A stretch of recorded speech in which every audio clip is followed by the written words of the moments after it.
What is up, W Sports Podcast? It's Jimothy and Tubby, and we are coming literally right as we wrap up Championship Sunday. We thought, what better time to record and just give our takes after, I'm just going to say, an incredible Chiefs-Bills game. It definitely lived up to it. And yes, I promise we're going to get to the Eagles and Commanders game, but we are going to start, of course, with that AFC championship game. But Tubby, man, how are you feeling right now, just as a football fan? I mean, it was the Chiefs-Bills game we were hoping for. The close. It's a typical Chiefs-Bills playoff game that we've seen over the last 5 years.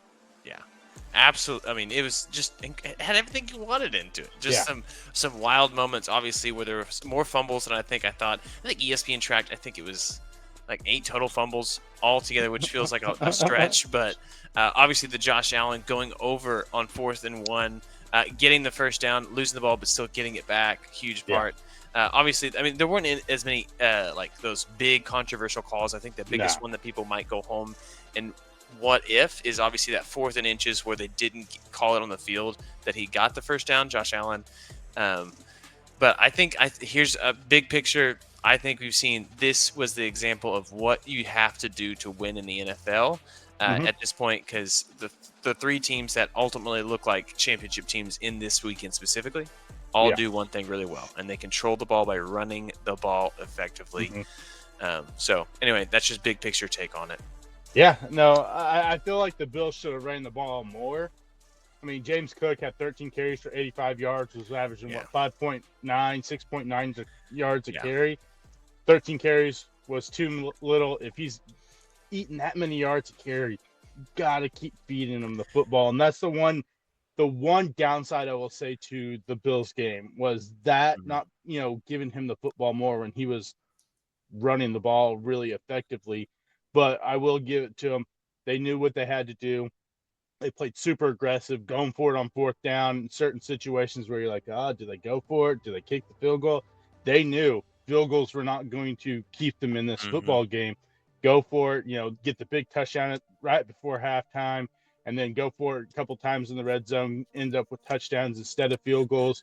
Was, they knew from prior games against the Chiefs in the playoffs that they could not play it safe like they did last year when they tried to kick the field goal, missed field goal, Chiefs go down, end up winning the ball game. They knew they could not play that safe, and they didn't. And really, I mean, two stops by the Chiefs on 4th down was the deciding factor of the game. Yeah, and let's talk about specifically that last one that he had.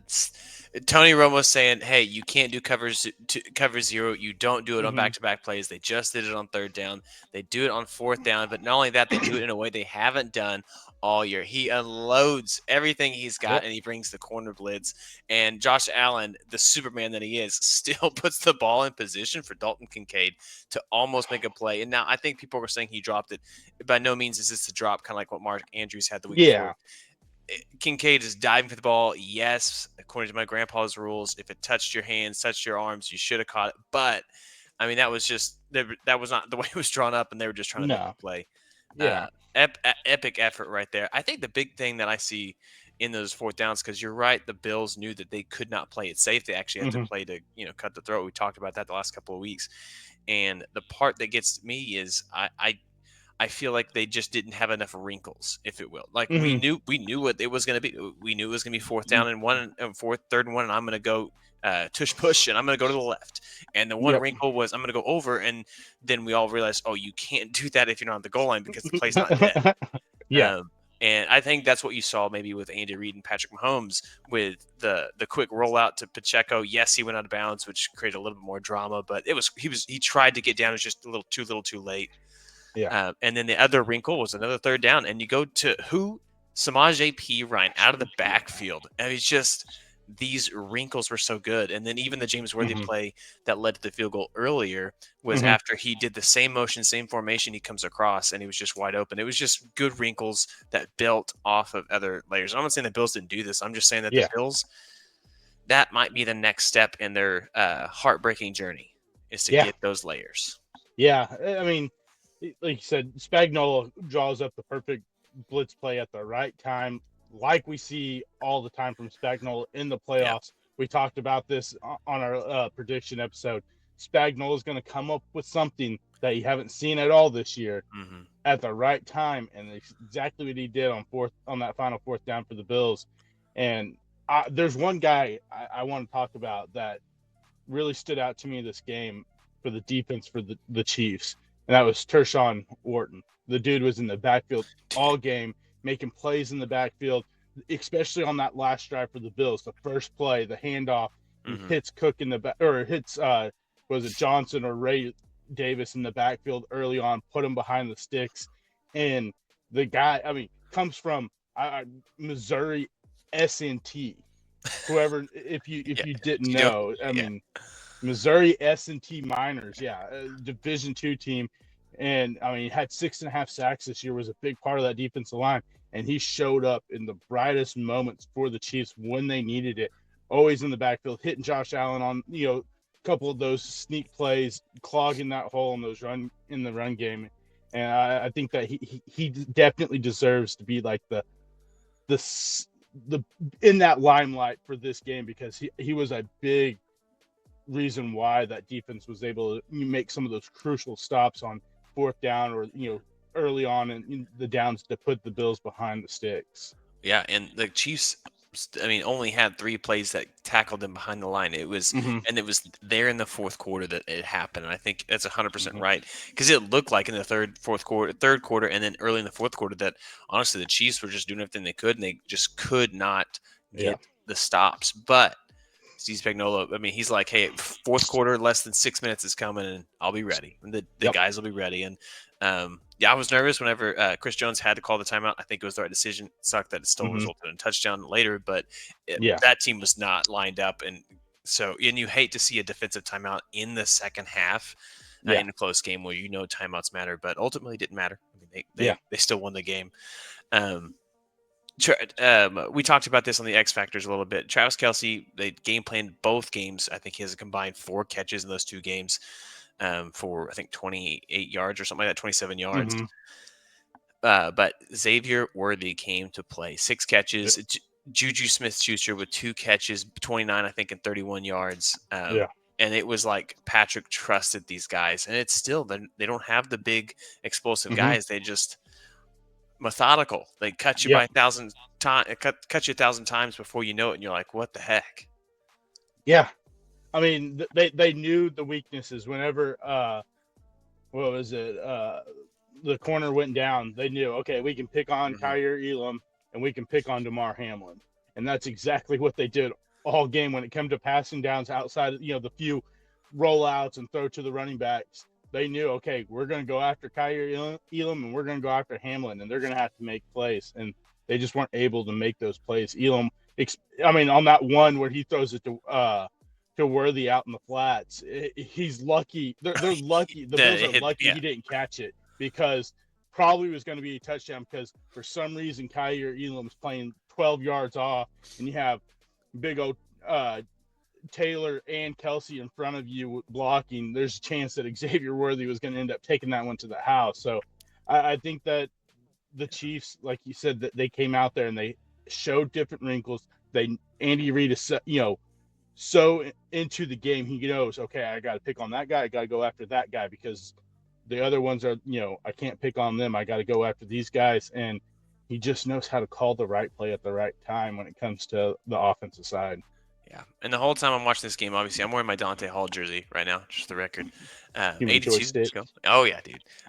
So watching the whole time, I'm just sitting there thinking, like, man, we just don't understand how insane this is to have only 3 teams who've gone back-to-back on Super Bowls even play in this game. And I'm like, man, the reality is they shouldn't win this game. Like, they have to be tired. This doesn't necessarily. This shouldn't feel real to them. This should just feel like another game, because they've done it 7 straight years they've done this game. Yep. And yet they still show up. They're still hyped. They're still locked in from the very moment. I was very impressed by the energy level from the first drive that Chiefs had. It was great. Yeah. So I don't know. We just don't realize how special it is until one day it won't be here, and it's gonna suck. I mean, maybe not for other football fans, Oh against yeah, the yeah, Chiefs, yeah. definitely. But I mean, yeah, I don't think people really grasp the magnitude of what the Chiefs are going for. I mean, what is it? 12, 13 straight wins in the playoffs, going for your third straight Super Bowl. I mean, it's just those things in football don't happen. We've seen it in basketball 3 in a row, seen it in baseball 3 in a row. Football, we've never seen it. Never seen it. And And it's this, so hard. and because football's such a physical sport that it's hard to keep your guys healthy year in and year out every single year. And then for the Chiefs, you're having this, like rotation of different players on the outside, for wide receivers.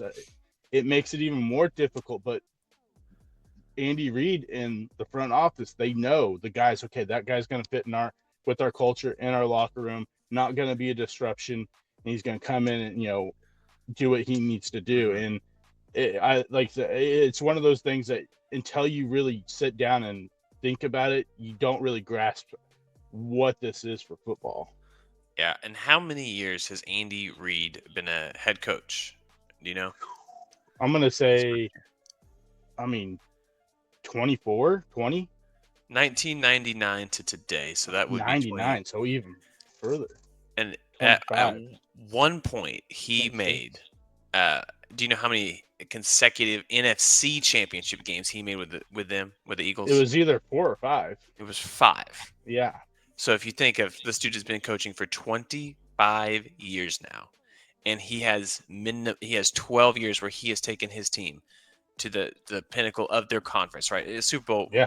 Is a different thing, but like, I yes, I think he's not better than Bill Belichick right now. Right? He doesn't have those, but I think that he is up there as one of the all-time great coaches, and he just continues to put his team. He just he and what you talk about Mike McCarthy, and I know this is kind of off the rails a little bit.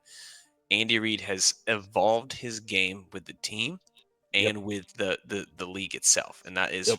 an incredible job. So Yeah, I mean, for being a coach that many years to be unable to evolve with the game, most of the time we don't see that. I mean, we saw the game pass Bill Belichick by. We've yeah, seen the game pass other great coaches by. And they just weren't able to adapt to the new way the game is played. And Andy Reid has been on the he's been either a step ahead or just right there with the new trends in football every single year. yeah. Yeah, well, we're gonna have a three-peat opportunity, and we're gonna go ahead. We could talk about the Chiefs all day long because I love that. Yeah. But we are gonna talk about a rematch for this three-peat, a Super Bowl rematch from just a couple of years ago, as the Philadelphia Eagles go in and they stomp. They made the Commanders look like a 6 seed. Yeah. Some of the highlights, as you take a step back, was 9 penalties for the Commanders. They had 4 turnovers, of course. Really didn't get to run the ball effectively outside of Jaden Daniels. Third down conversions, they were 7 of 17, which is good. They actually are even better if you consider fourth down conversions, 4 for 6. But I think I want to know biggest takeaway that you saw from this game for the Eagles standpoint, and then we can talk about the Commanders going forward. The defense. The defense was flying all over the field, getting takeaways. Even the special teams. You had the one on the kickoff, but I mean, I you can't overlook what Jalen Hurts did. I mean, we haven't seen Jalen Hurts play good in the playoffs yet this year, and this game, 20 for 29, 248 yards, touchdown. It was what they needed. I mean, outside of Saquon Barkley going for 15 carries, 100 yards, and 3 touchdowns or whatever it was. I mean, he played the game that he needed to play, and AJ Brown showed up in the big moments like he needed to. It was really just kind of a culmination of like a whole team effort outside of maybe Jake Elliott missing the field goal. Yeah, I mean, it's just frustrating like that. But you don't see 7 rushing touchdowns if you're not out in the pros. You only see that in college football and high school and stuff. Yeah. And I think that you talk about a team. That's what this looks like. I do think the Eagles are a extremely good team, and they also know how to win the game in the way that it's played today. They as crazy as the game was, they just had explosive plays, and they still. All that being said, they still won the time of possession battle. It was very, very close. I believe they won it. But it was. But you think, well, short fields constantly happen like that. This is going to be the key. You have to be able to stop the rush attack and make them be a passing team. And even then, they have 4 guys that can catch the ball all day long. So I do think Eagles, very formidable opponent. We have a great matchup. I think the NFL is going to be pretty excited about this one. Yeah. Just to see it. For the Commanders, give me your biggest takeaway from this right here. It was, I mean, it's hard not to point to the 4 turnovers. Outside of the one interception by Jaden Daniels, I think Jaden Daniels played a solid game for the most part for what he had offered up there. I mean, the one interception, I don't really blame. You're down big, got to go for the home run, go for the pass. I don't blame him for that. I mean, McLaurin almost comes up with the catch anyway, so I don't really put that on him. For me, it's they have to find a running back. I love the potential, with Brian Robinson, and he was playing so good at the beginning of the year before the injury, but I just don't think you can count on him week in and week out to be on the field because, I mean, outside of him getting shot his rookie year, he wasn't super productive. He was one of the worst when it came to getting contacted behind the line of scrimmage. They need to go out and they need to find them a running back, either free agency trade, in the draft, something. They need to get them a legitimate number 1 running back and let Brian Robinson to be the number 2 guy. Yeah, the next thing, you just got to get Jaden Daniels just more reps in those games. Yeah. I mean, red zone reps in the playoffs matter more than ever. Can't turn the ball over. Obviously, like you said, that was kind of like a, hey, it doesn't really matter. I got to go for it.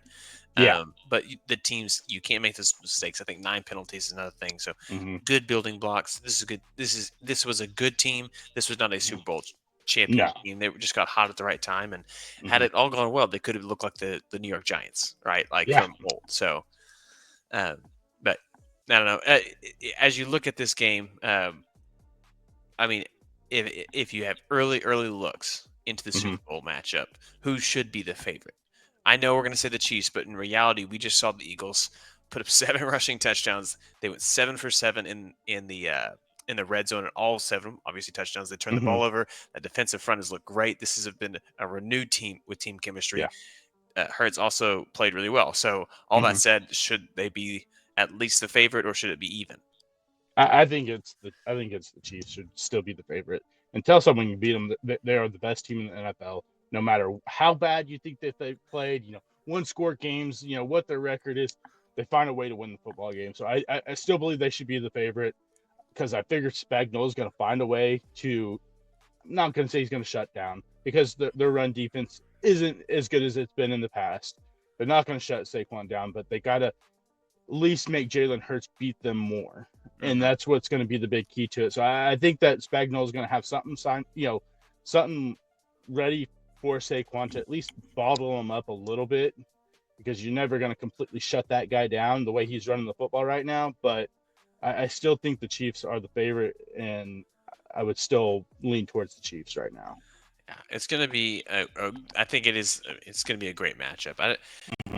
The Lions, I think, would have been fun, but I think even as a complete team that's healthy right now, the Eagles are the best team in the NFC, and right now, obviously, the Chiefs are the best team in the AFC. So you just look at this, and this is what the playoffs do. This is what the NFL. There's sometimes a hot team that gets there, but more often than not, you just get the best teams there. And what a turnaround for Sirianni and this Eagles team of looking like, should he get fired? Should he not? Like that was a hot seat, and here he is back in the game 2 out of 3 years.